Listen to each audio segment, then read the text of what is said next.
Hello বন্ধুরা, তোমরা সবাই কেমন আছো? আশা করি ভালো আছো। দেখো আজকে দুপুরে লাঞ্চ নিয়ে চলে এলাম। মেনুতে কী কী আছে বলে দিচ্ছি।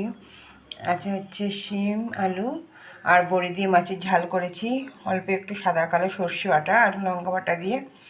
যেহেতু ছেলে এই ঝাল খেতে পারে না, তাই আমার আর তোমাদের দাদা ভাইয়ের জন্য 2 পিস মাছ, আর ছেলের করেছে আলাদা রুই মাছের পেটি দিয়ে আলু আর শিম দিয়ে ঝোল, আর করেছি উচ্ছে আলু ডাঁটা দিয়ে আর বড়ি দিয়ে চচ্চড়ি।